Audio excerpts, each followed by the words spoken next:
Hi, everybody. Welcome to my home. I'm Dennis Prager, and this really is my home. And I come to you just about every week. We call it the Fireside Chat. That's the reason. I think that was obvious, but I thought I'd point to it anyway. Whatever the season, we have the fire going for the Fireside Chat. One of the best parts of this is which unfortunately is sometimes a little too obvious, it's truly not scripted. It's a way of you're getting to know me and what I think better and as informally as it were as possible, and for me to take your questions. So that's the beauty. I always open up with some thoughts on something. Might be in the news, it might have nothing to do with the news, and then I take your questions. So anyway, great to be with you, and thanks for being with me. And usually it's a cigar, but in my private life away, every day is one cigar and one or two pipefuls. Started when I was a teenager. My dad smoked his last cigar, his last year of life at 96. He never smoked a pipe. I don't think so, anyway. And I don't like cigarettes, and cigarettes are dangerous. Just wanted to be careful about that. Okay, anyway, I spoke about that. Remember, didn't I? I spoke about that. By the way, when I point to people, there really are people here from Prager University, all of whom are on the young side, and they are spectacular, by the way. We have unbelievable people working at PragerU. I am really honored at the terrific people we attract. Okay, so here is my question. I want you to think about it. It's a serious question. It's not a riddle. It's not a joke. What is the single most important question society has to answer? Or for that matter, individuals have to answer. The single most important question. Okay? Well, here is my nomination. I'm not saying I'm right, but this is my answer to that question. The most important question society has to answer, and parents have to answer, and individuals have to answer, is how do you make good people? Or how do you make people good? You could put it either way. How do you make good people, or how do you make people good? Very few people today ask that question. I'll explain why in a moment, but I want to contrast it with the past. Certainly in America, the society I know best, that was overwhelmingly the most frequently asked question. That's why if you look at what kids read in school in first grade, second grade, third grade, through elementary school, many didn't go to high school, it was all about character development. How to be an honest person, how to be a good person, how to be a kind person, how to have integrity. That's what the books were about. You don't have those books today. Why? What changed? Okay. What changed is this. About, I would say, starting with about after World War II, Americans started to believe that people were basically good. An idea that is completely foreign to what we call Judeo-Christian values. Both Judaism and Christianity do not hold that people are basically good. They have different variations, each of the religions, on the theme. Christians will emphasize original sin, a doctrine that the Jews might not emphasize, but it doesn't matter because both originating with Genesis, which says the will of man's heart is towards evil from his youth. That's, you want it in Hebrew, Yetzer Lev ha'adam ra min urav. It's there, and it's always been there. In fact, I don't know of a religion on earth, forget Judeo-Christian religions, I don't know of a religion on earth that does believe that we're born basically good. Because people weren't stupid. I'm sorry to put it that directly, but there was more wisdom in the past. I'm not saying people were terrific in the past. There's a lot of evil in the past.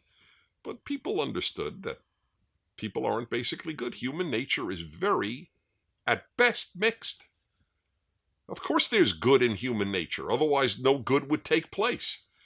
But goodness is like gold. It's there, but it's very tough to mine. That's the way I would put it. Yes, there is goodness in human nature, but it's very tough to mine. I have a whole video at PragerU on people not being basically good. It's very, very worth your while watching it. And of course, like all our videos, it's only 5 minutes long.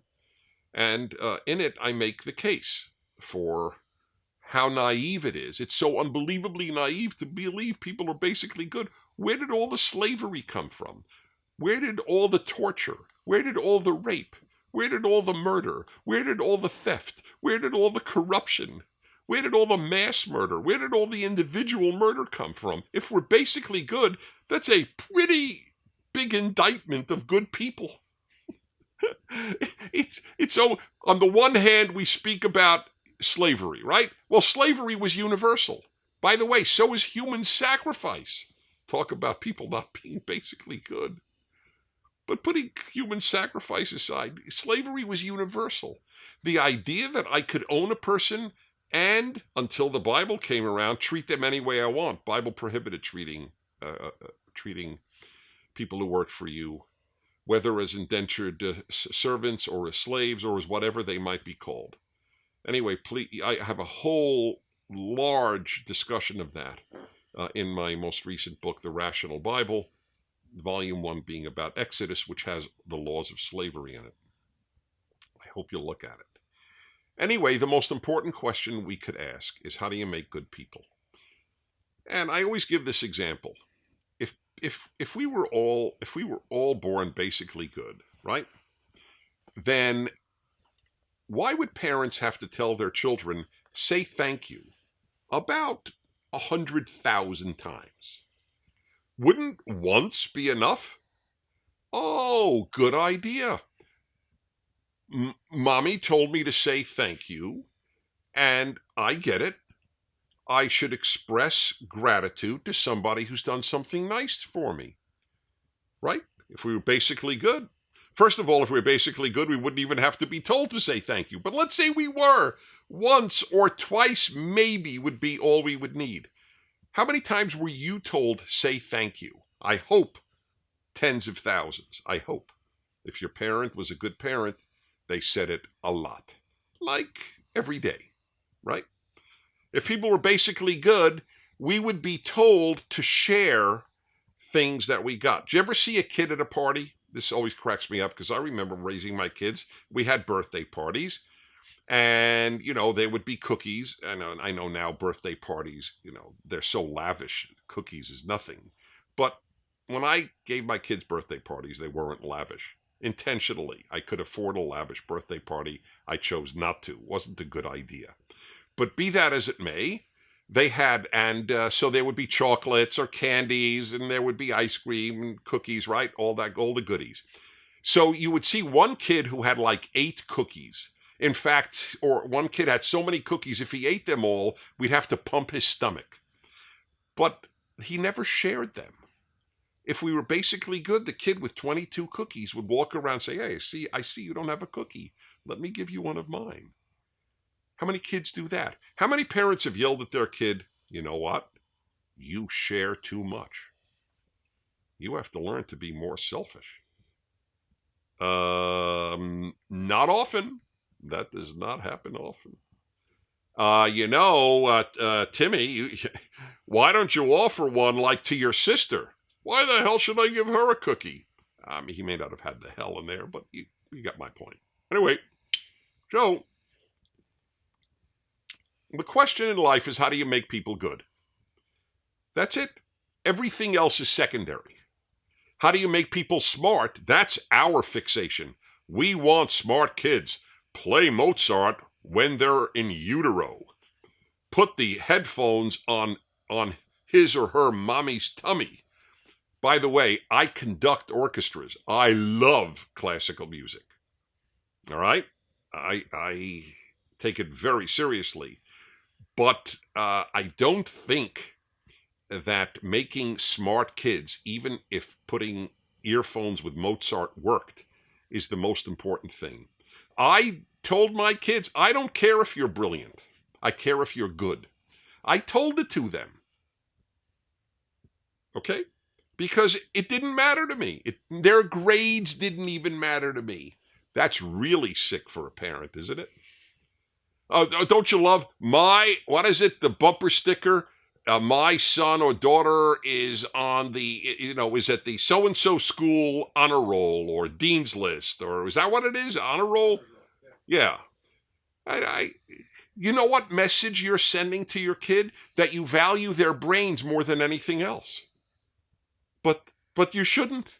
You should value their goodness, their character more than anything else. It's so amazing. We complain about how bad the world is, filled with racism and misogyny and sexism and all these terrible things, and then we still don't ask, how do you make good people? Right? People are complaining how all of these terrible things are so ubiquitous, so commonplace. So, okay, what are you going to do about it? Pass another law in the government? That's what a lot of people think. Oh, that'll do it. Okay. That's the most important thing we have to ask. How do you make good people? Now, I think that there are a lot of ways that work better than others. Let's put it that way. My favorite way, it's called ethical monotheism. You ready? It's going to sound very unsophisticated if you went to graduate school. But on the other hand, if you went to graduate school, you're intellectually challenged immediately because you learn a lot of nonsense at graduate school. I know, I went there. And my method is, the best method I know is God wants you to be good. Now, some of you don't believe in God. Fine. Do it without God. Society wants you to be good. Your parents want you to be good. I think they're all great, but I still think ultimately God wants me to be good is a very strong thing to teach a child, and for that matter, an adult. But we'll put that aside. I just want to leave you with the understanding that every other question, how do you make kids smart? How do you make kids successful? How do you make kids rich? It's all secondary to how do you make them good. So here's a question I'd like you to ask. If you're a parent, I'd like you to ask your child, if your child is 5 or 50, I want you to ask this question. Ready? But you got to get the wording. You have to memorize the wording. What do you think I, your father, or I, your mother, most want you to be? Not what do you most want to be. What do you think I, your parent, most want you to be?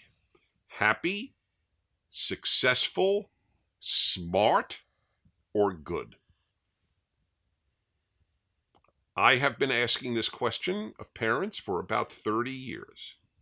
I began broadcasting 35 years ago, and shortly thereafter, I posed that question on the radio. So interesting how many parents would meet me at functions or even in the street or at a restaurant and say, I asked my son or daughter that question, and I thought they'd say good, but they didn't. And the reason the kid didn't is because they really don't think that's the thing you most want. You most want them to be successful, happy, and smart. Now, you in your heart, I'm sure, want them to be good, but you didn't emphasize that in raising them. Everything was, what college will you get into? Or what team will you play for? Or how successful will you be? I'm not going to make a very good world that way, will we? So, that's my answer. And it could only be done one by one by one by one. You make a good world by making this one good, and this one good, and this one good, and this one good. Okay? Is that clear, guys? All righty. Time for your questions. How do I get this? How do I get the?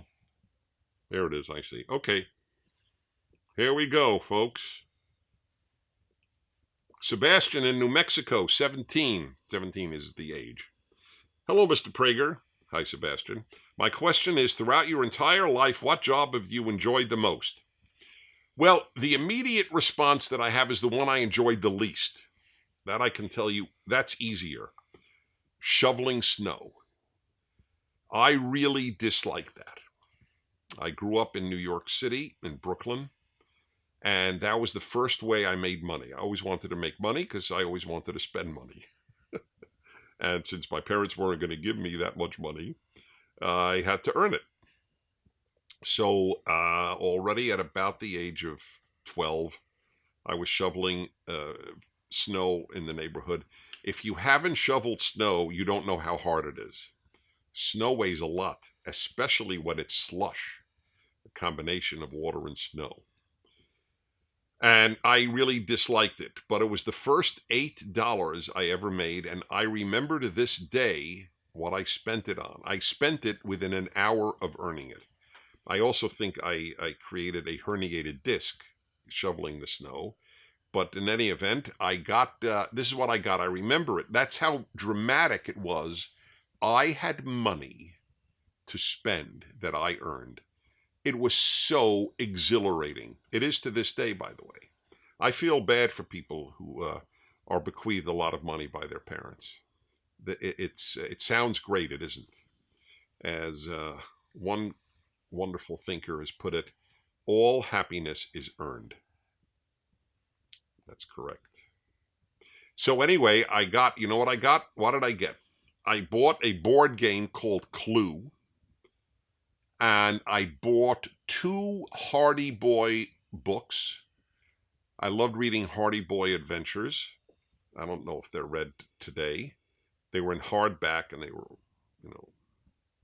not very expensive. And I think that's what I got. I think I got 2 Hardy Boy books and Clue. For $8 is not bad.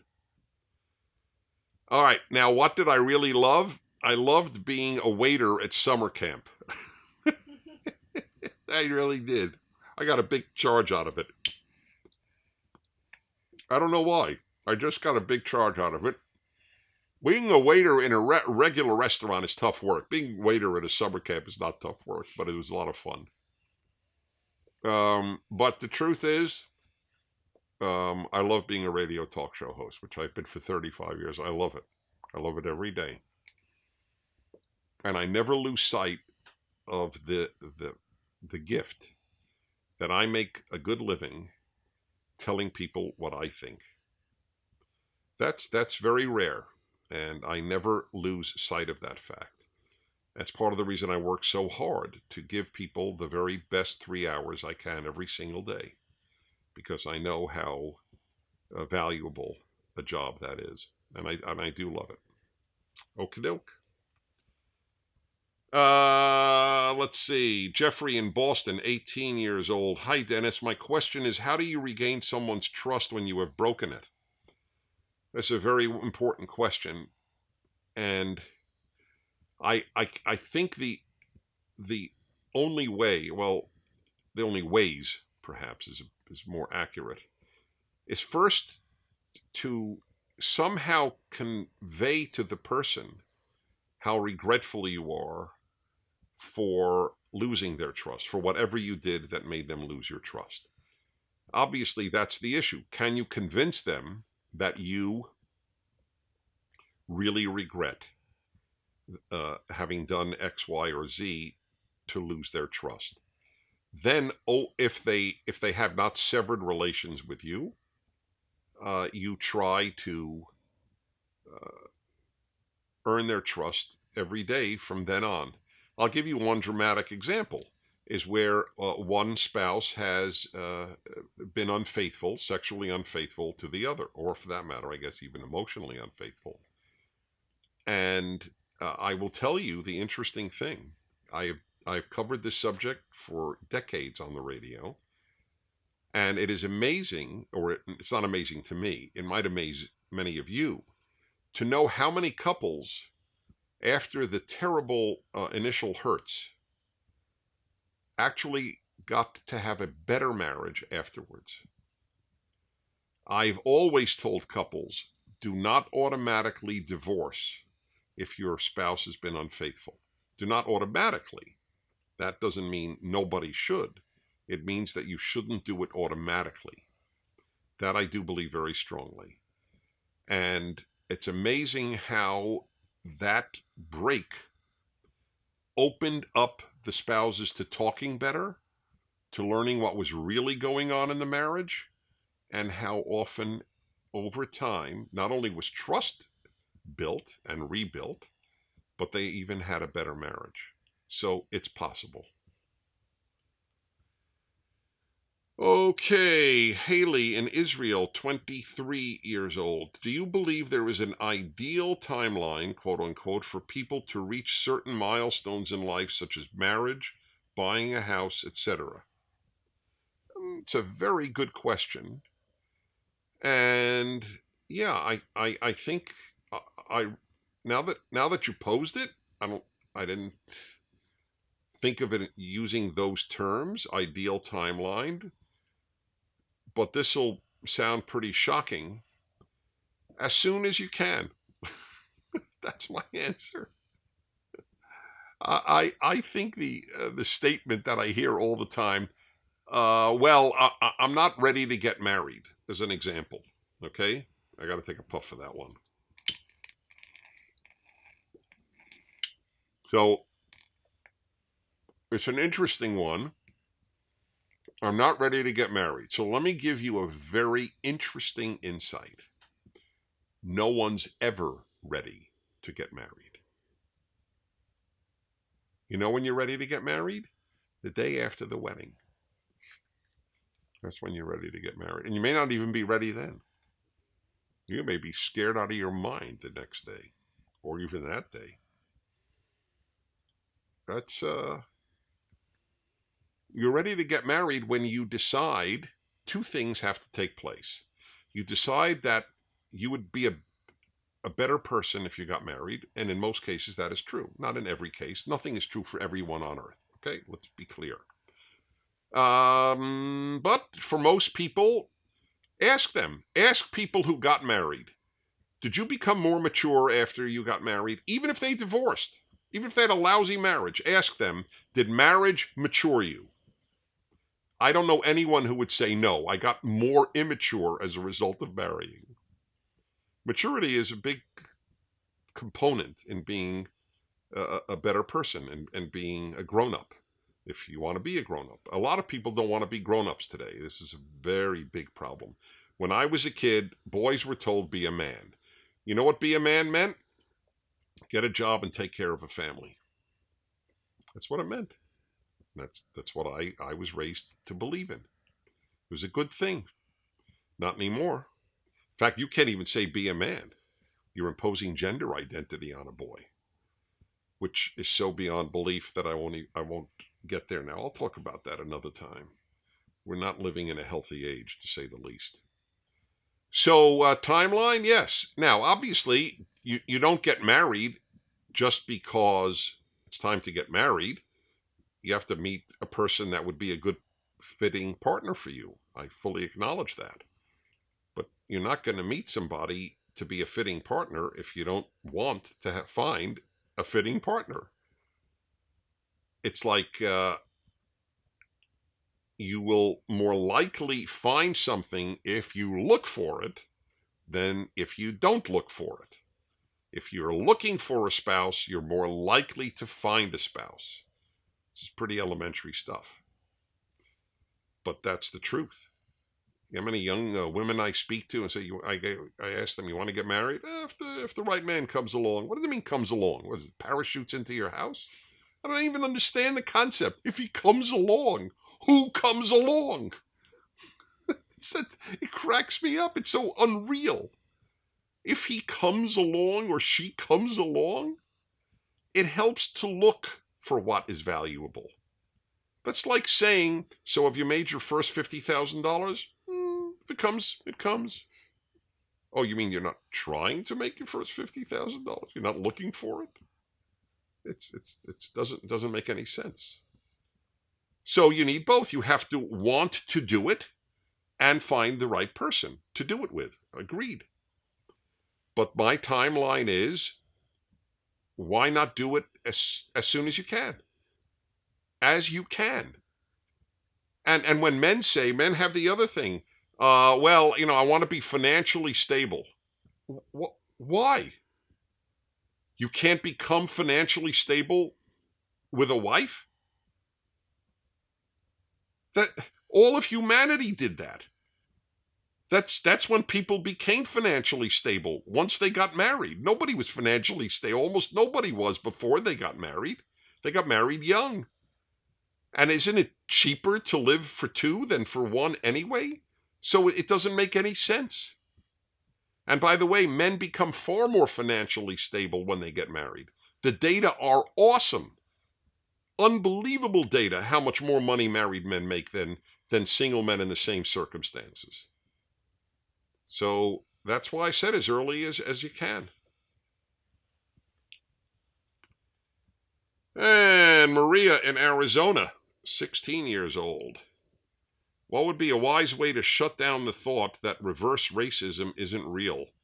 Basically, how do I prove that it's just racism and that everyone is capable, although not always likely, of being racist or having some form of racism directed toward them? This was one of the ideas that I heard in college that made me realize I was being taught nonsense at college. Most of what I learned at college, outside of just data, was nonsense. This was nonsense. I was actually told, this is how long ago it goes back. I wasn't in college yesterday. And I was told it's not possible for a black to be racist. So I remember thinking, you got to be kidding. You're kidding, right? Then the next teacher said, only whites could be racist. That's like saying only whites could be bank robbers. You mean there's a bad thing called racism, but it is only available to one race? If I said only whites could be car thieves, would you think that was stupid? Then why is only whites could be racist not stupid? Racism is a bad idea. Bad ideas afflict people of all races. This is so elementary that you have to go to college to have your mind think otherwise. That's what happens in college. You are taught not to think clearly. I say this with no joy, and there are always exceptions. I know that. But overwhelmingly, what I said, I stand by. And what is their argument? Because whites have power and only the powerful could be racist. So if a black man said, I hate whites, and then shot 4 whites, that was not racist? What would you call it? What would you call it?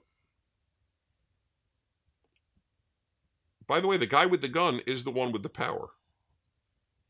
So if a white guy has a gun and black people don't, he's got the power. And if black guy has a gun and the white people don't, he's got the power. And if a Latino has it, he's got the power. And if a Bulgarian has it, he's got the power. Can Bulgarians be racist? Ask a teacher that one.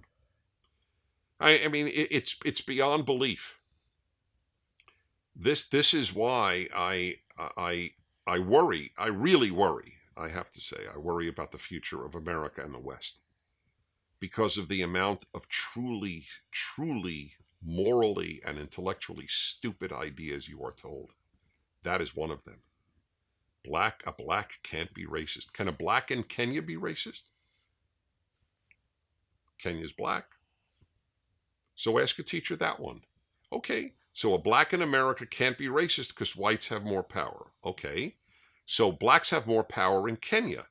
or Togo or Benin or Cameroon or Angola? Can they be racist there? Just curious. And finally, Bunny. Well, we went from 16, 17, 23 to 72.